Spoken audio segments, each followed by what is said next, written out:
नमस्कार मंडळी. तर आता श्रावण महिना चालू आहे आणि ना खूप वर्षापासून म्हणजे खूप दिवसापासून खूप वर्षापासूनच माझी इच्छा होती की मला रुद्र करायचं आहे म्हणून.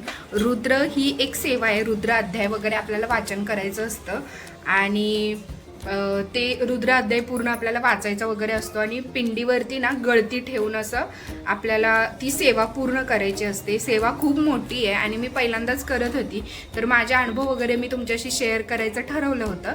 तर आज मी ठरवलं की आज मी ती सेवा करणार आहे.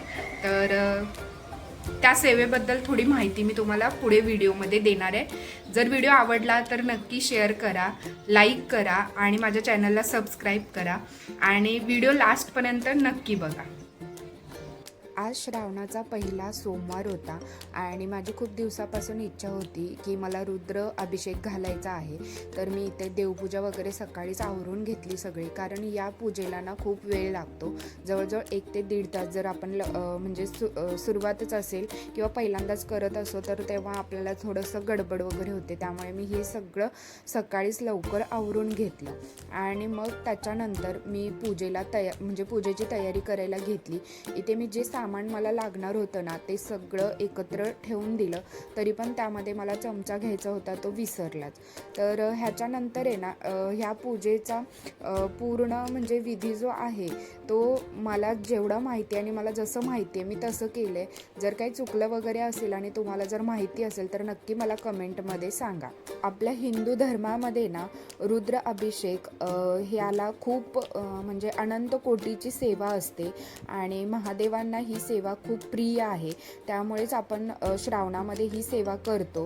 कारण आहे ना याच श्रावण महिन्यामध्ये समुद्र मंथन झालं होतं आणि तेव्हा जेव्हा विष निघालं होतं ना मंथनातून, तेव्हा ते विष प्राशन केलं होतं महादेवांनी आणि महादेवांना ना पूर्ण दाह झाला होता. तर तो दाह शांत करण्यासाठी सर्व देवदेवतांनी ना त्यांच्यावर गंगाजलाचा अभिषेक केला आणि तेव्हापासूनच श्रावणामध्ये ना पिंडीवरती जल अभिषेक वगैरे करण्याची प्रथा सुरू झाली. आणि श्रावणामध्ये ना आपण सात्विक अन्न ग्रहण करतो आणि त्यामुळे आपली मानसिक शांती संयम हा जास्त असतो. त्यामुळे देवाची सेवा केलेल्याचे पुण्य आपल्याला मिळते आणि आपण मनापासून करू शकतो. या कालावधीमध्ये रुद्र अध्याय केल्यामुळे ना आपले ग्रहदोष काय असतील किंवा आपल्या पापाचे क्षालन होते. तसेच महामृत्युंजय मंत्र वगैरे आपण यामध्ये पठण करतो त्यामुळे ना मानसिक ताण किंवा भीती तसेच आपल्याला काही व्याधी वगैरे असेल तर त्याच्यातून आपली मुक्तता होते. आणि जास्त करून सोमवारी किंवा प्रदोष असेल श्रावणामध्ये तेव्हा श्रावणातील शिवरात्रीला आणि याचसाठी आपल्याला ही सेवा मनोभावे करायची आहे. तर सेवा करायच्या अगोदर तुम्ही बघितलं असेल एका डिशमध्ये ना मी पाणी सोडलं होतं. तर हातामध्ये फूल, थोड्या अक्षता आणि पाणी घेऊन ना आपण आपलं नाव, आपलं गोत्र वगैरे सांगायचं आणि महादेवांना सांगायचं की मी मनोभावे ही तुमची पूजा करत आहे, यामध्ये काही चुकी झाली तर माफ करा.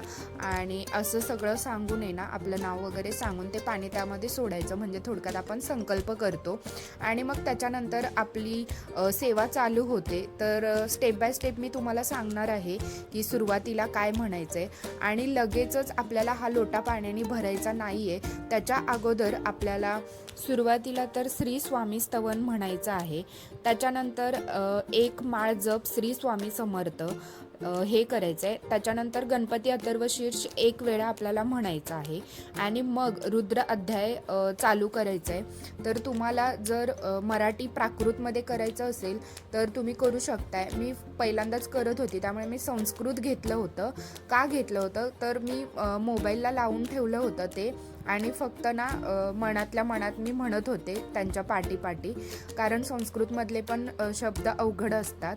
तर नेक्स्ट टाईम मी प्राकृतमध्ये देखील करणार आहे. आणि जेव्हा आपण रुद्र अध्यायाला सुरुवात करतो ना तेव्हा आपल्याला या लोट्यामध्ये पाणी भरून ठेवायचं आहे. रुद्र अध्याय आपलं वाचन करून झालं, पूर्ण घ्यायचं आहे. चमक वगैरे ते म्हणजे भरपूर मोठं आहे ते, तर ते पूर्ण घ्यायचं आहे. त्याच्यानंतर शिवमहिम्न 1 वेळा, त्याच्यानंतर मग आपल्याला ज्योतिर्लिंग स्तोत्र 1 वेळा घ्यायचे, शिवकवच 1 वेळा, रामरक्षा 1 ते 9 ओवी 1 वेळा घ्यायचे, पुरुष सूक्त 1 वेळा, स्त्री सूक्त 1 वेळा, गायत्री मंत्र 11 वेळा आपल्याला बोलायचं आहे, रुद्र गायत्री मंत्र 11 वेळा, महामृत्युंजय मंत्र 11 वेळा, संजीवनी मंत्र 11 वेळा, अमृत संजीवनी मंत्र 11 वेळा आणि मग काल भैरव स्तोत्र 1 वेळा घ्यायचं आहे. आणि हे सगळं झाल्यानंतर बोलून आपले मंत्र वगैरे तर मग आपल्याला ही पिंड काढून घ्यायची आहे.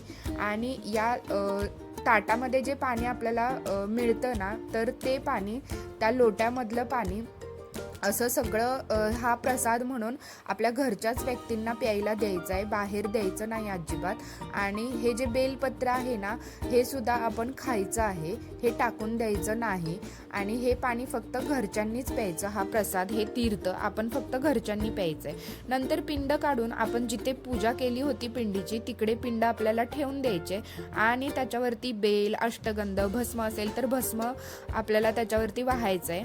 आणि 108 नामावली जी आहे, शिवनामावली, ते आपल्याला बोलायचं आहे. आणि नंतर शिव प्रार्थना करायची आहे, शिव हर शंकर. ती प्रार्थना जी आहे ती 3 वेळा किंवा 11 वेळा आपण करू शकतो. तुम्हाला जसं सोपं वाटेल, बरं वाटेल, कम्फर्टेबल वाटेल तसं तुम्ही घेऊ शकता. तर मी इकडे लिहून देखील दिलेलं आहे, त्या क्रमाने तुम्हाला ही पूर्ण सेवा करायची आहे. आणि मग महादेवांना प्रार्थना करायची आहे की मला सुख समृद्धी आणि सौख्य नांदू दे माझ्या घरी. एवढी अशी साधी सोपी सेवा आहे, पण खूप वेळ लागतो. आणि जर तुम्हाला काही अडचण येत असेल ना, तर तुम्ही यूट्यूबला म्हणजे असं लिहू शकता की रुद्र अध्याय संस्कृत, रुद्र अध्याय प्राकृत, आणि त्यांच्या पाठीपाठी म्हणायचं. म्हणजे जर काही शब्द वगैरे चुकले ना, तर आपलं ते ॲडजस्ट होऊन जातं. सगळं यूट्यूबला आहे, फक्त तुम्हाला शोधून अगोदर ठेवायला लागतील आणि मग ते चालू करायला लागेल. इथे मी माझी सेवा पूर्ण झाल्यानंतर पिंड उचलून जिथे मी पूजा केली होती सकाळी, तिथे मी पिंडीला ठेवलेलं आहे. आणि मग नंतर अजून एक बेलपत्र बाकीची सेवा करून घेतली आहे.